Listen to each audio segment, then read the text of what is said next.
Oi gente, hoje eu vim falar um pouquinho para vocês sobre a história de Santa Lúcia, mais conhecida por todos nós brasileiros como Santa Luzia. Você já ouviu falar sobre ela? Se não, com certeza você já foi em algum lugar que leva o nome dela, seja hospital, clínica, farmácia, tem algum lugar que você já viu que tem esse nome, Santa Luzia. Mas quem foi essa mulher que nasceu em 283 depois de Cristo e até hoje é reconhecida mundialmente? Luzia deriva de luz, por isso ela é protetora dos olhos dos oftalmologistas. Mas alguns ainda falam que ela é capaz de capturar as realidades sobrenaturais. Lúcia nasceu na cidade italiana de Siracusa e ela era de família cristã e rica.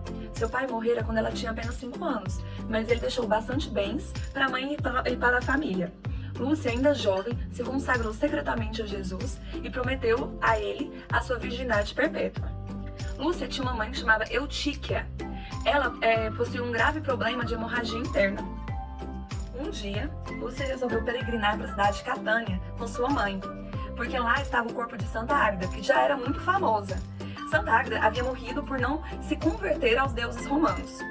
Nesse dia, na missa, o evangelho era sobre a cura da mulher que havia tocado nas vestes de Jesus, que possuía a mesma doença da mãe de Santa Lúcia, que era aquela hemorragia interna.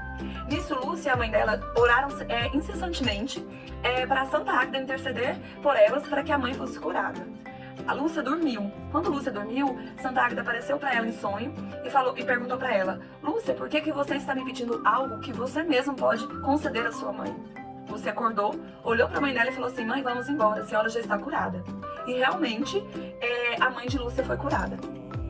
Nisso, as duas voltaram para casa e Lúcia, que já era noiva de um rapaz, pediu para a mãe dela que não queria se casar. Falou que queria continuar consagrada a Jesus e que não desejava se casar. E que desejava vender todos os bens delas para os pobres. A mãe de Lúcia falou assim: é do seu pai, o que é meu é seu, e deixou. E nisso, as duas começaram a vender tudo. Isso chamou a atenção de várias pessoas, inclusive do noivo da Lúcia. Quando o noivo da Lúcia foi perguntar pra sogra, o que estava acontecendo, a sogra falou assim: não, ela conseguiu outros bens que são mais importantes do que esses bens materiais. O noivo não entendeu e foi para casa. Na verdade, a mãe de Lúcia estava falando dos bens espirituais, que Lúcia havia, por fim, encontrado. E aí, o noivo, depois de um tempo, percebeu que a Lúcia realmente estava desfazendo de toda a herança, de todos os bens, para dando para os pobres. E nisso, ele resolveu processá-la e levá-la a julgamento. No julgamento, Pascásio convida Santa Lúcia a sacrificar aos ídolos, e ela prontamente responde: o sacrifício que agrada a Deus é visitar os pobres e prover as suas necessidades, mas como não tenho mais nada a dar, ofereço a ele a mim mesma. Pascásio então responde: poderia dizer essas coisas a um cristão insensato como você, mas a mim, que executo os decretos dos príncipes, é inútil argumentar assim. E nesse sentido, Pascásio o tempo todo questiona Santa Lúcia, e ela sempre está convicta de sua fé em Cristo, não negando-o em nenhum momento. Santa Lúcia permanece cheia do Espírito Santo e falando a todo momento, então Pascásio a questiona mais uma vez: você vai parar de falar quando começar a ser fustigada? Lúcia responde: as palavras de Deus nunca terão fim. Então Pascásio diz: você é Deus?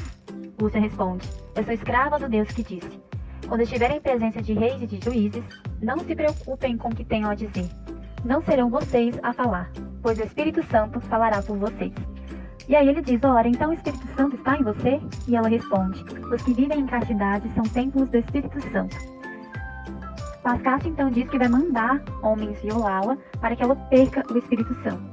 E ela responde que o corpo só é corrompido se o coração consentir. Pascásio então manda alguns depravados vir buscá-la, mas acontece uma coisa muito inusitada. Quando eles vão levá-la, ela fica imóvel e muito pesada pela ação do Espírito Santo. Nem 1000 homens, nem 1000 pares de bois, sequer mesmo feiticeiros foram capazes de erguê-la. Ele então fica muito furioso e manda acender em volta dela uma fogueira, jogando nela também óleo quente. Mas Lúcia continua falando sem parecer nem um pouco abalada. Pascásio fica então irritadíssimo e alguns de seus amigos enfiam uma espada na garganta de Lúcia, mas mesmo assim ela continua a falar.